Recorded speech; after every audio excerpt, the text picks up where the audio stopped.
लड्डू तैयार हो रहा है। हाँ वही अभी काशी में भी वही चल रहा था। अब तो हालत ये जी जो बना रहा है ना वो सब कह रहा है मैं तो जिंदा सांस भी इसीलिए ले रहा हूँ। अब उसका क्या इलाज है यार?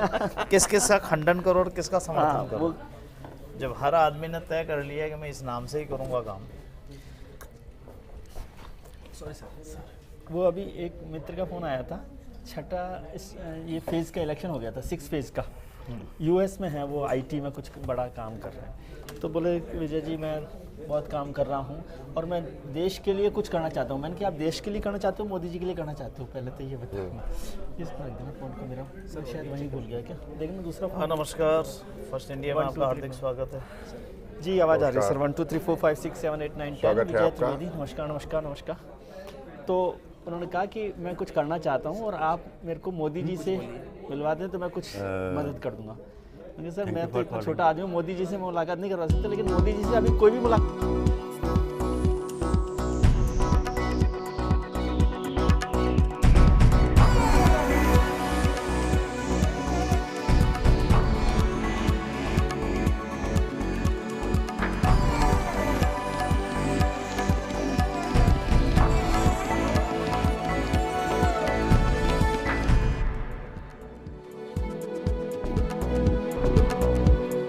संभावित सरकार पर गांधीनगर में टीम मोदी की मीटिंग। मोदी, राजनाथ, जेटली, गडकरी बना रहे आगे की रणनीति। सुषमा स्वराज नहीं हुई शामिल। सरकार बनाने के लिए बीजेपी ने सभी के लिए खोले दरवाजे। बीजू जनता दल और एआईडीएमके ने दिए समर्थन के संकेत। सत्ता में आते ही बदले बीजेपी के सुर। A to Z कंपनी को राजधानी की सफाई की जिम्मेदारी देने की तैयारी। विपक्ष में रहते हुए कंपनी के खिलाफ किया था प्रदर्शन। अलवर सरस डेयरी ने बढ़ाए दूध के दाम। दूध 2 रुपए प्रति लीटर हुआ महंगा। आज रात से बढ़ेंगे दाम। और प्रदेश में आज से शुरू हुई वन्य जीवों की गणना। 2 दिन चलेगा अभियान।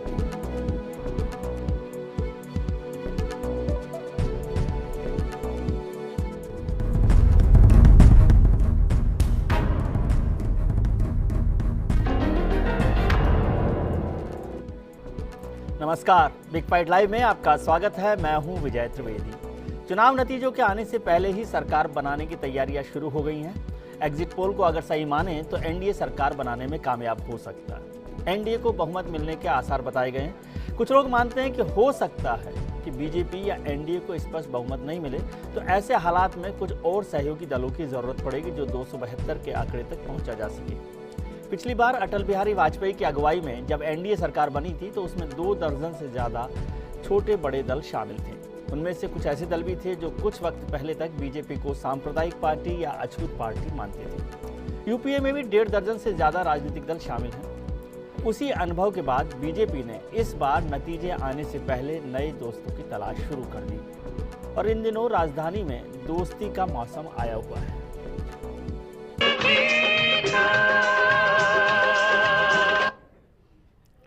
इन चुनावों में प्रचार के दौरान काफी राजनीतिक गर्मी रही। एक दूसरे पर निशाने साधे गए, निजी हमले भी हुए, लेकिन इस सब को चुनावों के राजनीतिक बुखार कहा जा सकता है, जिसमें बड़बड़ाने की आदत सी हो जाती है।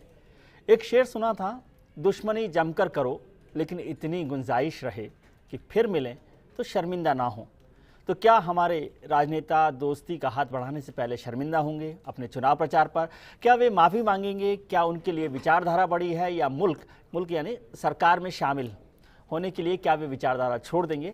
इस सब पर चर्चा हमारे खास मेहमानों के साथ। हमारे साथ हैं भारतीय जनता पार्टी के वरिष्ठ नेता ओंकार सिंह लखावत साहब, आरएसएस से जुड़े सुरेंद्र चतुर्वेदी साहब, सीपीएम से संजय माधव हमारे साथ शामिल होंगे और एनपीपी से सुनील भार्गव साहब, और पाक में हिंदू विस्थापितों के लिए काम करते social activist Hindu Singh soda साहब। आप सबका बहुत बहुत स्वागत है बिग फाइट लाइव में। ये उनका अपना अंदरूनी मामला है। बीजेडी पहले भी उनके साथ रही है, रिश्ते तोड़ दिए थे, लेकिन उनका अंदरूनी मामला है, इस पे कोई टिप्पणी करना उचित नहीं है। ये सभी पूरा देश चाहता है और एनडीए जो वर्तमान में है वो पूरे बहुमत के साथ 300 प्लस सीटें लेकर के सरकार बनाएगा उसके अलावा कौन सपोर्ट करना चाहता है, कौन सपोर्ट करता है, तो निश्चित तौर से कोई एनडीए और भारतीय जनता पार्टी ने नो एंट्री का बोर्ड तो लगाया नहीं है। देखिए, पहली बात ये कि अब किसी के बयान पर कोई टिप्पणी करने का कोई अर्थ नहीं है। आज जो है वो भारतीय जनता पार्टी और एनडीए बहुत कंफर्टेबल तरीके से पूरे बहुमत के साथ, शानदार बहुमत के साथ सरकार बना रही है। लखनऊ साहब, बहुत कम वक्त बचा है नतीजे आने में, और जो एग्जिट पोल दिखा रहे हैं, कम से कम यदि उनको आज सही मान लें तो आपकी सरकार बनने की संभावना दिख रही है। कुछ पार्टीज को मिला लें, कुछ बहुमत को मिला लें, कुछ एग्जिट पोल्स को देख लें तो 270-72 के आसपास हैं, कहीं 250 पर हैं, कहीं 280 पर है। लेकिन पार्टी को मैं 2 दिन से देख रहा हूँ कि बहुत एक्टिविटीज़ चल रही हैं। कोई जयललिता जी का दरवाज़ा खटखटा रहा है, कोई नवीन पटनायक साहब को आवाज़ दे रहा है, कुछ और लोगों से मुलाकात हो रही। तो आप ही के मन में शंका है क्या कि सरकार को बहुमत मिलेगा कि नहीं मिलेगा पार्टी को? नहीं, ऐसा नहीं है, कोई शंका का कोई कारण नहीं होता है जी।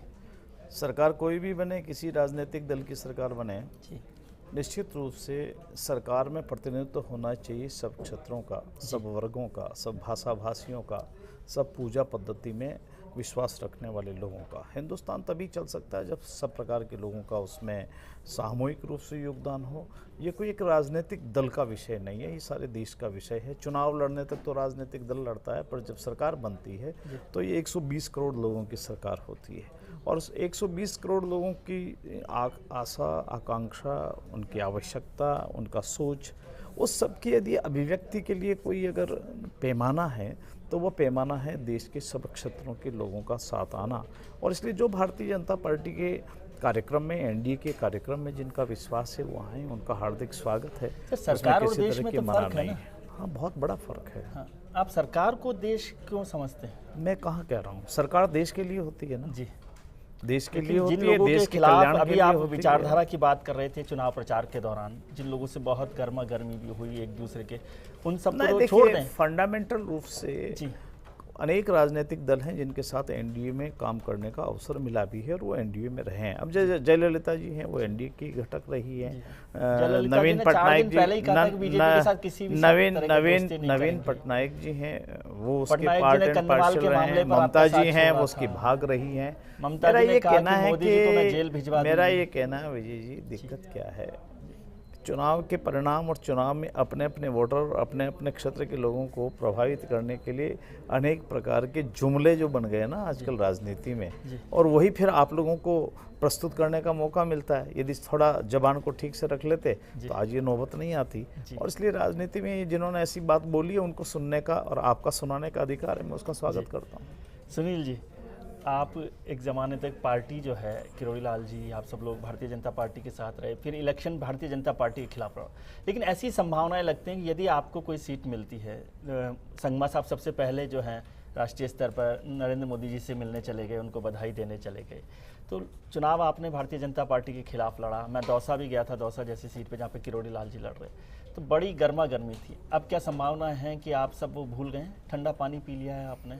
नहीं, देखिए, पहली चीज़ तो ये है कि जनवरी 2014 से ही राष्ट्रीय स्तर पर एनपीपी एनडीए का घटक रही है। राजस्थान में ये समझौता जिन कारणों से नहीं हुआ, मैं उन कारणों में जाना नहीं चाहता हूं, लेकिन वो कारण मुझे लगता है ज़्यादातर व्यक्तिगत थे, विचारधारा के नहीं थे।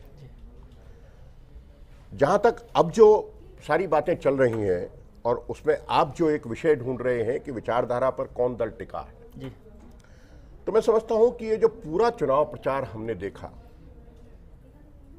उस पूरे चुनाव प्रचार में मूल्यों और मुद्दों पर मुद्रा छाई रही, नैतिकता पर व्यवहारिकता हावी रही, सेवा पर सत्ता और संगठन पर सरकारों का कब्जा हो गया, राष्ट्रहित से ऊपर दलहित हो गए, और विचार से नहीं प्रचार से आगे बढ़ने और सरकार बनाने की कला में लोग पारंगत हो गए। और इसलिए टिकट वितरण से लेकर और सरकार बनाने तक की ये प्रक्रिया जो है, उसमें हमें दिखता है कि कहीं ना कहीं विरोधाभास एक उभर कर आ रहा है, और उस विरोधाभास का जवाब सहजता से नहीं दिया जा सकता है, सहजता से, बड़े विशाल हृदय से ही होगा। और मैं समझता हूं कि अगर ध्रुवीय राजनीति होनी है और ध्रुवीकरण होना है, तो वो सरकार या व्यक्ति केंद्रित नहीं होना चाहिए, विचारधारा केंद्रित होना चाहिए। और ये सारे विचारधारा की जो द्वंद्व भार्गव है साहब वो उसमें ठीक है, आप जो सारे बात प्रचार के कारण वो ये सब ठीक हो है। गया। आप ये जो जितना प्रवचन अभी दे रहे हैं, ये वोट लेते समय दे देते हैं, वोटर को बता देते हैं हम तो ऐसी मजाक कर रहे हैं, लखावत साहब के साथ है ना कुश्ती, ऐसे ही नूरा कुश्ती कर रहे हैं, हम साथ ही रहेंगे। आपके ही पहले ही कार्यक्रम में आप क्लियर कर देते विजय जी, आपके ही कार्यक्रम में चुनाव के दौरान भी मैंने ये स्पष्ट किया था जी। कि हम राष्ट्रीय आप स्तर पर भारतीय जनता पार्टी के खिलाफ चुनाव लड़े हैं ना अभी? कुछ परिस्थितियों में व्यक्तियों के कारण चुनाव लड़ना पड़ा। नहीं, वोटर को कैसे पता पड़ेगा? वोटर को आपने ये बताया स्पेसिफिक? वोटर को भी पता है और सब समाचार पत्रों में छपा है, टीवी के अंदर भी आता रहा है और ये बात तब से स्पष्ट है। और ये तो जो जो जो बातें किसी व्यक्तिगत कारणों से नहीं पूरी निप पाई, वो अगर राष्ट्रीय स्तर पर पूरी निपटी है तो मैं समझता हूँ उसका स्वागत किया जाना अब व्यक्तिगत कारणों को आपने माफ कर दिया बड़े हृदय के साथ। देखिए, व्यक्तिगत कारण जहां है वहां की वहां है। जी, चतुर्वेदी जी, संघ के और भारतीय जनता पार्टी का साथ हमेशा से रहा, लेकिन औपचारिक तौर पर आप कह सकते हैं कि सरकार बनाने में और राजनीतिक गतिविधियों में आप हिस्सा नहीं लेते, लेकिन अब तो बहुत साफ हो गया कि संघ ने बहुत एक्टिव रोल प्ले किया नरेंद्र मोदी को प्राइम मिनिस्टर कैंडिडेट बनाने में। और मैं राम माधव जी को सुन रहा था, उन्होंने कहा हमने इलेक्शन में बहुत सपोर्ट किया है। भारतीय जनता पार्टी को छोड़ दें, जैसे एक पॉलिटिकल ऑर्गेनाइजेशन कहते हैं, लेकिन संघ विचारधारा पर लगातार चलता रहा, ऐसा मानते हैं। भारतीय जनता पार्टी की जो अभी पूरी पॉलिटिकल एक्सरसाइज है, क्या आप उसे मानते हैं कि वो संघ की विचारधारा को आगे बढ़ाने में मददगार होगी? नहीं, मैं इसको दूसरे रूप में देखता हूँ जी। एक पत्रकार के नज़रिए से आप जो बात कर रहे हैं वो हो सकता है सही हो जी, पर संघ जो है वो सामान्य हिंदू समाज का संगठन है और हिंदू केवल हम ये कोई इस्लामी पंथी है हम उसको हिंदू नहीं मानते, ऐसा सर अब इस कोई बात को चक्कर छोड़ नहीं है। दीजिए ना, इस पर मैं डिबेट आपको हम नहीं दूसरी कर- बात कह जी। रहा हूँ, मैं ये कहना चाहता हूँ कि पूरे देश में पिछले 10 सालों में जिस तरीके से देश की आंतरिक और बाह्य सुरक्षा को खतरा हुआ, लोगों का मनोबल टूट गया और आज की तारीख में हमारे विचार को मानने वाली और उसको समर्थन देने वाली भारतीय जनता पार्टी आगे थी।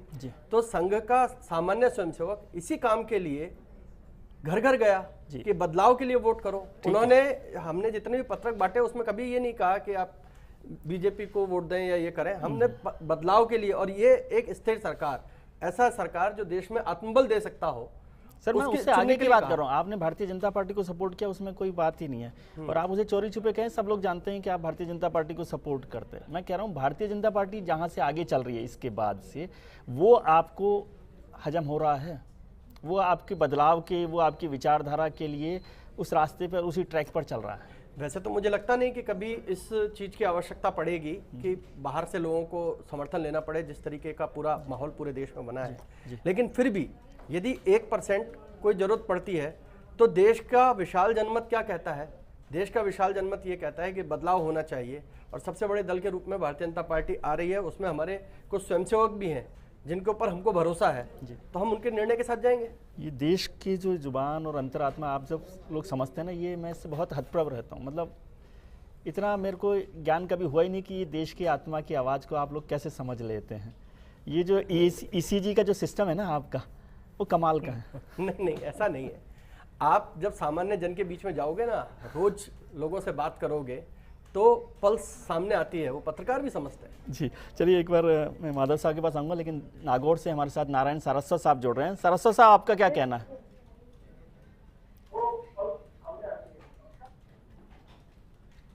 नारायण जी, सर हमारा क्या कहना है कि हमारे अब की बार मोदी सरकार आएगी। जी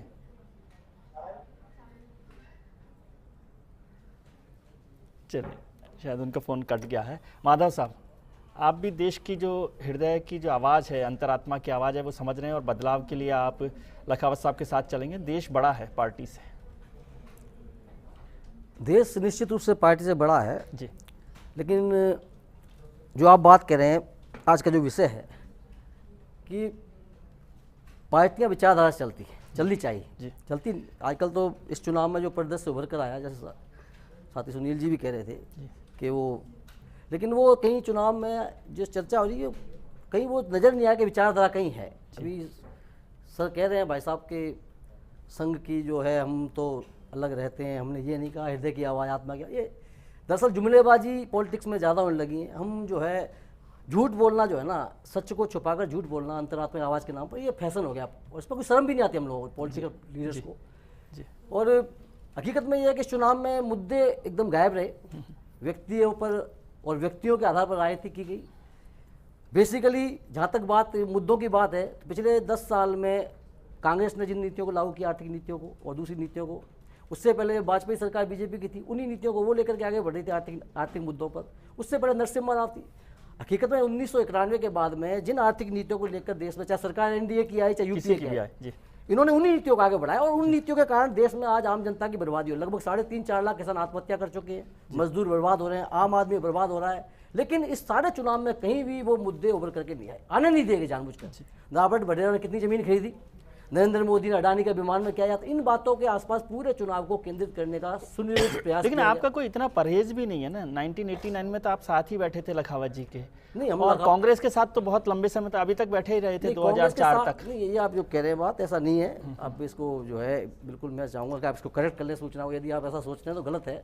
89 के साथ में ना 89 में मिलकर साथ बैठे, ना आगे कभी कोई संभावना होगी कि सांप्रदायिक ताकतें 89 में साथ नहीं बैठे।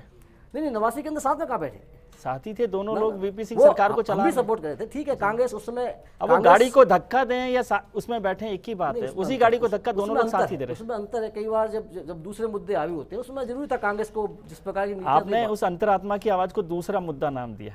नहीं, हम तो साफ बात करते हैं। हम आम आदमी जो गरीब है, मजदूर किसान है, उसकी जो राजनीति, उसके मुद्दे हैं, उनके मुद्दों पर राजनीति केंद्रित हो, उन पर चर्चा हो, उन पर बात आगे बढ़े, नीतियां बदले। नेता नहीं, जिस काम में लगे हुए हैं हिंदू विस्थापितों के लिए, खासतौर से पाकिस्तान से जो विस्थापित हैं, क्या आपको लगता है कि जो संघ की विचारधारा से जुड़ी भारतीय जनता पार्टी है, जो उनसे अलग है राजनीतिक संगठन के तौर पर, फिर चतुर्वेदी जी नाराज होंगे, लेकिन उनकी विचारधारा, क्या वो आपकी मदद कर सकती है आपके इस मुद्दे पर? देखिए, हम तो बहुत साफ हैं अपने नज़रिए में। इस पर ये लोग क्या सोचते हैं ये तो ये बताएंगे, लेकिन हम लोग ये कहते हैं कि कुछ ऐसे मुद्दे जिसमें हमारा मुद्दा भी शामिल है, उस पर एक आम सहमति बननी चाहिए, जिसको हम राजनीतिक आम सहमति कहते हैं। इसको किसी एक पार्टी से जोड़ना, एक विचारधारा से जोड़ना नहीं, लेकिन कोई पार्टी उस विचारधारा पर साथ चलती हो तो उससे ज्यादा उम्मीद करते हैं कि नहीं करते आप? हम लोग ये मान के चलते हैं कि जब एक तो सत्ता से बाहर होते हैं तब जो बात होती है तब अलग होती है। सत्ता में आने के बाद में जो है उस पर हमारी भी नजरें हैं और हमारी भी उम्मीदें हैं कि सत्ता में आने के बाद में आप क्या करते हैं। रहने के पहले क्या होता है, सत्ता में रहने के बाद क्या होता है। चलिए इस पर चर्चा जारी रखेंगे। हमारे खास मेहमान हमारे साथ बने हुए हैं, लेकिन आपका साथ बने रहना बहुत जरूरी है। तुरंत लौटते हैं। विपक्षी दलों से सहयोग मांगा जा सकता है भारत के निर्माण हेतु, लेकिन उसको ये कहना है कि ये खरीद या फरोख्त है, वो मैं समझता हूँ उचित नहीं है। वैसे ही मोदी आने वाला है, इसलिए और पब्लिक झुकी जाएगी और पार्टियां ऑटोमेटिक ही चली जाएंगी। पल्ला जिसका भारी होता है, जो पार्टी पावरफुल दिखाई देती है, तो पार्टियां एक तरफ धीरे से अपने आप उस पार्टी की तरफ झुकना चाहती हैं। क्यों, उनको भी राजनीति चाहिए, कहीं ना कहीं उन्हें भी तो जगह मिलेगी बैठने के लिए उनके साथ में। हो सकता है आगे वो उनको भी थोड़ा आगे बढ़ा सकें।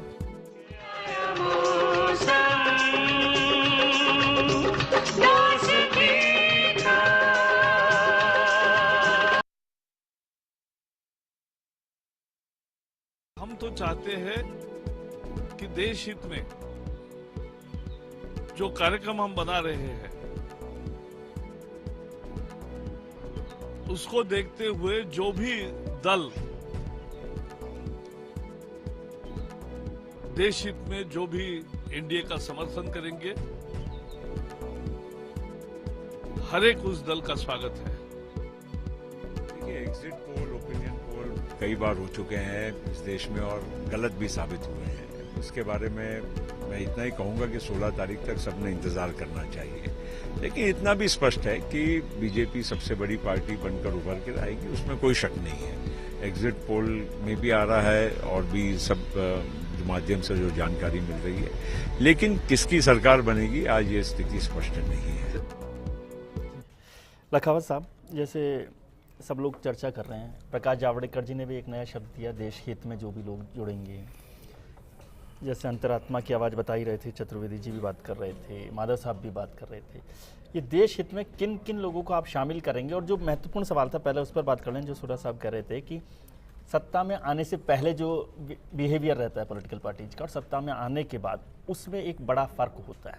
क्या ये फर्क भारतीय जनता पार्टी में भी दिखाई देगा? विजय जी, दो कारण हैं। एक तो कुछ ऐसा है कि प्री पोल अलायंस होता है। प्री पोल जिन लोगों के अलायंसेज हो गए वो तो एक भाषा, एक बोली, एक प्रचार तंत्र में साथ चलते रहे, और जिनके प्री पोल अलायंस नहीं हुए परंतु जो कांग्रेस के साथ में नहीं रहे या कांग्रेस के समर्थक कभी भी नहीं रहे या कांग्रेस के साथ पिछले 20-30 साल के अंदर साथ नहीं रहे, ऐसे लोगों को अपनी सीटें कायम करने के लिए और अपने वोट बैंक को सुरक्षित रखने के लिए अपनी अपनी भाषा, अपने अपने तौर तरीके से बोलनी पड़ेगी।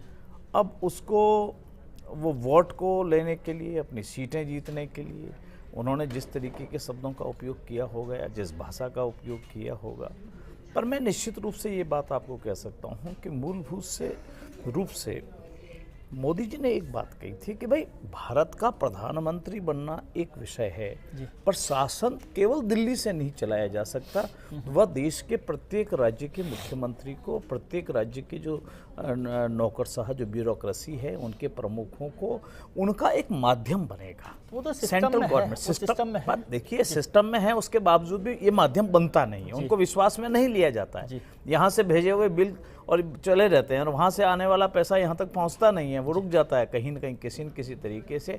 तो यह आप निश्चित मान के चलें कि गैर कांग्रेस वाद के विचार के इर्द गिर्द रहने वाले जो राजनीतिक दल हैं, जिनका कांग्रेस पर भरोसा नहीं है, कांग्रेस की नीतियों पर नहीं है, यूपीए की नीतियों में जिनका विश्वास नहीं है और यूपीए के साथ भी नहीं रहे, ऐसे अनेक बहुत सारे राजनीतिक दल हैं जो पहले एनडीए के घटक दल रहे, किसी न किसी कारण से अलग होते गए। याद नहीं आ रहा, थोड़ा सा आप बताएंगे कि जो दल जो कांग्रेस के साथ नहीं रहे हों। मैं कह रहा हूँ कि आप ये मान के चलें कि कोई एक दो दल का नाम मुझे बताइए थोड़ा सा। बीजेडी को अलग हुए पिछले 30 वर्ष से ज्यादा समय हो गया।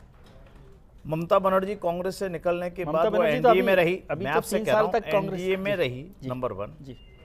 उसके बाद आकर उसने कांग्रेस से बगावत करने के बाद वेस्ट बंगाल में चुनाव लड़ा, कम्युनिस्टों की आखिरी कील ठोकने का धंधा काम उसी महिला ने किया, बहादुर महिला ने, इसको इनकार नहीं किया जा सकता। जयललिता है, जयललिता जी एनडीए की घटक दल रही है, यूपीए की मेरा ये कहना है कि बाई एंड लार्ज वो एंटी कांग्रेस, देखिए वो बीजेपी के कारण उनकी पार्टी नहीं बनी, या ममता बनर्जी की पार्टी कोई बीजेपी के कारण या एनडीए के कारण से नहीं बनी, या बीजू जनता दल जो है उसका कोई भाजपा के कारण से वो अलग राजनीतिक दल बन के गया। ममता जी अभी बोला कि मोदी जी को जेल भेज देंगे हम। मैंने आपसे एक निवेदन किया, ऐसा तो उन्होंने सोनिया गांधी के लिए, राहुल गांधी के लिए नहीं कह रहा हूँ। अब चुनाव जिस दिन मतदान हो गया ना, इन सारी भाषा और इन सारे पिटारे को एक तरफ रख देना चाहिए। अनेक लोगों ने अनेक भाव आवेश में आकर के बातें कही होगी, अब इस देश में 5 साल तक सब मिलजुल करके काम करें, और जो हमारे साथ नहीं आ रहे हैं उनको भी साथ लेके काम करेंगे, उनको विश्वास में लेके काम करेंगे।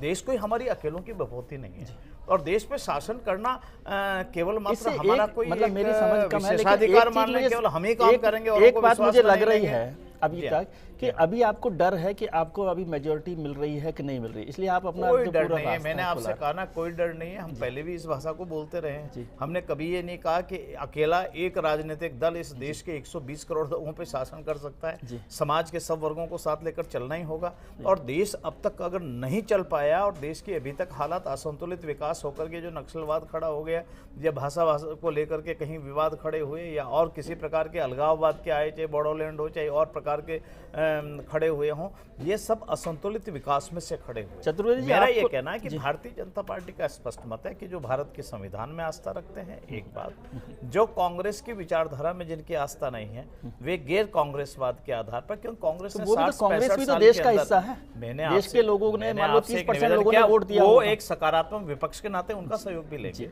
हाँ, उनका सहयोग लेने में कोई परहेज थोड़ी है, प्रतिपक्ष का भी सहयोग लेने में कहीं परेशानी नहीं है। आपने देखा होगा मनमोहन सिंह जी जब जा रहे हैं या विदाई समारोह हो रहा है, तो अरुण जेटली जी ने उनके लिए कुछ अच्छे शब्दों का उपयोग भी किया। तो हमें कोई किसी डॉक्टर ने प्रेस्क्रिप्शन नहीं लिखा है कि जो आदमी हमसे सहमत नहीं है उनके लिए कैसे शब्दों का उपयोग करेंगे। जाते जाते उनको सयाना आदमी कह रहे हैं, अच्छा आदमी कह रहे हैं, उसी आदमी को जिसको आप 10 साल तक वीक प्राइम मिनिस्टर कहते रहे। व्यक्ति के नाते सयाने हैं, ठीक है, पर सोनिया जी ने उनको प्राइम मिनिस्टर का काम नहीं करने दिया, राहुल जी ने नहीं चल करने दिया। उस आदमी में क्षमता थी, क्षमता चतुर्वेदी जी आपसे जानना चाहता हूँ, रेसिस्ट नहीं कर पाए, दुर्भाग्य है। मैं आपके पास आता हूँ, चतुर्वेदी जी से जानना चाहता हूँ कि जनता तो ठगा महसूस करेगी या नहीं महसूस करेगी, संघ इससे ठगा महसूस करता है अपने आप को कि आप सोचते हैं कि ये पार्टी आ जाएगी तो हमारा एजेंडा चलाएगी? मैं आपको एक बात कहता हूँ विजय जी, ये तो बाद में बोलेंगे, मैं पहले बोल दूं। मेरा कहना है कि आखिरी व्यक्ति जब तक वैचारिक रूप से हमारा विरोधी मौजूद है तब तक हमारा काम जारी रहने वाला है। जी। आप निश्चिंत रहिए। ठीक है, वो ठीक है। एक भी भाजपा के राष्ट्रवादी विचार के विरोध जब तक व्यक्ति है तब तक वो हमारे अनुकूल कैसे हो जाए, वो वहां का क्षेत्र अनुकूल कैसे हो जाए, तब तक हमारा काम जारी रहेगा। इसलिए हमारा ये सांस्कृतिक रूप से काम करते हैं, पर राजनीतिक रूप से कोई इसमें हमारा मतभेद नहीं है। एक बात कहना चाहता हूं, मैं लखावत जी की बात को आगे बढ़ा रहा हूं कि राष्ट्रीय स्वयंसेवक संघ लखावत जी तो आपकी बात को आगे बढ़ा रहे हैं, मैं उनकी बात को, आप इसको कैसे भी मान लीजिए कि राष्ट्रीय स्वयंसेवक संघ को जो लोग समझते हैं वो ये जानते हैं कि वो किसी में भेद ही नहीं करते जी। उनके लिए भारत का नागरिक होना बहुत पुनीत काम है और वो उसके हित में जो कुछ भी होगा वो करेंगे जी। इसमें कहीं कोई ठगने और नहीं ठगे रहने जैसी कोई बात आपका कोई एजेंडा नहीं है ना नहीं। मैं तो इसको दूसरे रूप में मानता हूं कि राष्ट्रीय स्वयंसेवक संघ के स्वयंसेवक समाज के विभिन्न क्षेत्रों में काम करते हैं, ठीक है, और जब वो समाज के विभिन्न क्षेत्रों में काम करते हैं तो उनकी अलग अलग स्थानों पर अपनी अपनी उपयोगिता है। जब शासन ऐसा आता है जो उनके मनोभावों को समझता है तो जिसको हम सात्विक शक्ति कहते हैं उसका प्रकटीकरण होता है, वो सामने दिखता है कि ये लोग काम कर रहे हैं जी। जब शासन ऐसा होगा जो उनके हर काम में खोट देखेगा तो कष्ट होगा मन को। और सर, अभी इस पे चर्चा करेंगे 98 में क्या हुआ था, 96 में क्या किया था संघ ने, और फिर गुजरात में क्या किया, उस पर चर्चा करेंगे। सुनील जी, क्या आपको भी ऐसी पिक्चर क्लियर लग रही है, नीट एंड क्लीन? देखिए, मैं लखावत जी से एक बात पे सहमति जताना चाहूँगा कि वो कहते हैं कि हम व्यापक हो रहे हैं जी। और समाज के सभी लोगों को साथ ले रहे हैं। तो ये जो चुनाव चालू हुआ था इसकी प्रक्रिया, तब से इन्होंने इसको प्रैक्टिस करना भी चालू कर दिया था जी। और इसलिए एक जुमला इस चुनाव में बहुत चला जी कि भाजपा को चुने और अपना पुराना विश्वसनीय कांग्रेस का सांसद चुने जी। ये जुमला बहुत पहले से चला जी। और ये प्रक्रिया तब से चालू हुई कि सुधार कर रहे हैं। अब ये सुधार कर रहे हैं, आत्मसात कर रहे हैं, ये तो समय बताएगा। लेकिन इस बात पर मैं सहमति जरूर करूंगा कि इन्होंने मन वचन कर्म से वही कर रहे हैं जो ये कह रहे हैं जी जी। माधव साहब, किस तरह से आप देखते हैं इस पूरे व्यापक दृष्टिकोण? नहीं, व्यापक, मेरा तो ये मानना है कि व्यापकता इतनी हो गई है कि रात को कोई बीजेपी में सोता है, सुबह कांग्रेस में उठता है जी, कांग्रेस में सुबह उठता है, कोई अंतर नहीं रहा। आपके रैन बसेरे में क्यों नहीं आ रहे लोग आजकल? नहीं, हमारे रैन बसेरे एंट्री का ऐसा है नहीं ना सिस्टम, हम तो अलाउ भी नहीं करते रात को सो के सुबह कम्युनिस्ट पार्टी में आ जाए, ऐसा परमिशन नहीं है। और जहाँ तक बात है, ये संघ भी बदल रहा है, अभी मैंने सुना चतुर्वेदी जी वो भी बदल रहे हैं। ऐसा लग रहा है जैसे कि भाई समरसता की बात, कुछ बदलाव सब में आ रहा है, सत्ता के नज़दीक पहुँच के बदलाव की आहट सुनाई दे रही है।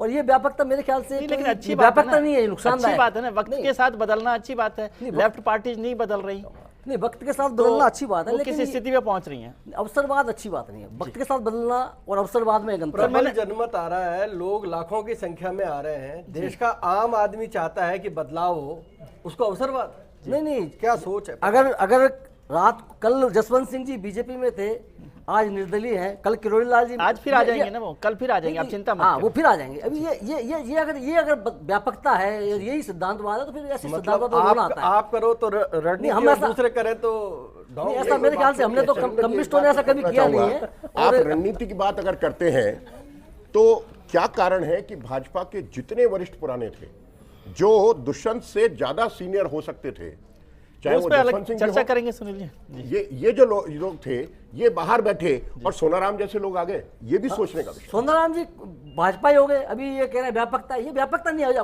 घोर अवसरवाद है, सत्ता के लिए कुछ भी करेंगे ये। और जहां तक बात है, भाजपा कहाँ चुनाव में थी, कहाँ अभी चुनाव में तो सीधा मोदी के नाम पर वोट दे दे बाबा, सिर्फ एक ही था। मैंने बीजेपी का नाम ही नहीं देखा, सिर्फ और सिर्फ जो जिस तरह का अभी जो क्या बोलते हैं बहुराष्ट्रीय कंपनी का ब्रांड रजिस्टर बना करके इस तरह चुनाव लड़ा गया कि सरकार किसकी आई क्या आएगी वो तो बात की बात है। लेकिन ब्रांड में भी तो दम होना चाहिए ना, पॉलिटिक्स जो है ना, ब्रांड में भी तो दम होना चाहिए ना।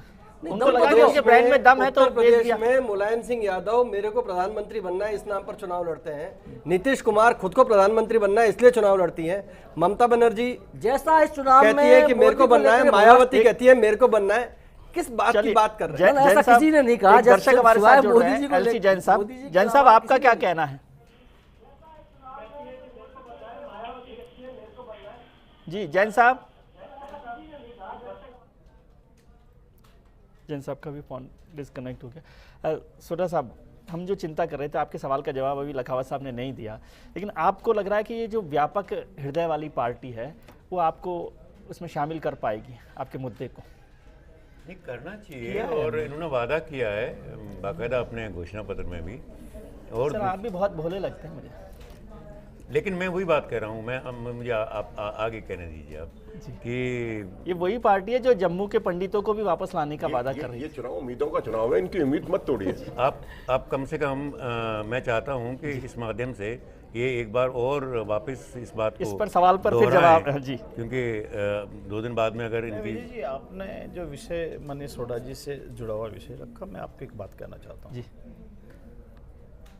1971 का जब भारत पाक युद्ध हुआ था और तब वहाँ से जितने भी विस्थापित यहाँ आए थे जी, कांग्रेस सरकार ने तो फैसला कर लिया था कि इनको वापस जाना पड़ेगा जी। और तब वही माननीय वाजपेयी जी, वही भारतीय जनता पार्टी थी जिसने इसका प्रतिरोध किया। गडरा में एक लंबे समय तक इसका एक धरना चला, प्रदर्शन चला, सारा विषय चला। और अभी भी हमने जो हमारा स्वराज संकल्प पत्र है उसमें विस्थापितों को, वो भारत माता के पुत्र हैं, उनमें और बांग्लादेशियों में बहुत अंतर है। घुसपैठ करने वालों के अंदर और हमारा विस्थापित होना उनका केवल इतना है कि वो भारत के अभिन्न अंग रहे हैं, वो भारत को माता मानते हैं। विस्थापित वो हैं जो हिंदू हैं, और जो घुसपैठी जो वहाँ चले गए, मुस्लिम हैं, वहाँ चले गए यहाँ से, वो उनका वो अवसर नहीं, बहुत बड़ा फर्क है। उनकी निष्ठाओं पे, उनके देशभक्ति पे अंतर है। और इसलिए अभी नरेंद्र मोदी जी ने 1971 से लेकर के आज तक क्राइम का मुकदमा नहीं है जी। और 1971 से जितने भी जासूसी पकड़े गए, और इसलिए जब ये जो सारा विषय आया, एक मिनट, ये जो सारा विषय आया उसमें नरेंद्र मोदी जी ने बालोतरा की जो सभा थी उसमें माननीय सोडा जी ने जितने विषय बताए, माननीय मुख्यमंत्री जी ने कि उनने भी उसको रेस्पॉन्ड किया था सकारात्मक रूप से। और मोदी जी ने इस विस्थापित की जो समस्या मूलभूत थी उसको एड्रेस किया था उससे। और हम आपको एक बात इतना कहना चाहते हैं, मैं इतनी बात कहना चाहता हूं, जो जबान से कहा गया है और जो नीतिगत रूप से स्वीकार किया गया है उसको पूरा करना हम वचनबद्ध हैं। और उस सब के लिए किसी भी प्रकार के किंतु परंतु की आवश्यकता नहीं है। मैं इतनी सी बात आपको कहना चाहता हूँ। मैं ये कहना चाहता हूँ कि इसमें मेन जो मुख्य बात जुड़ी हुई है कि वादा हो गया, उसके बाद में काम की बात है।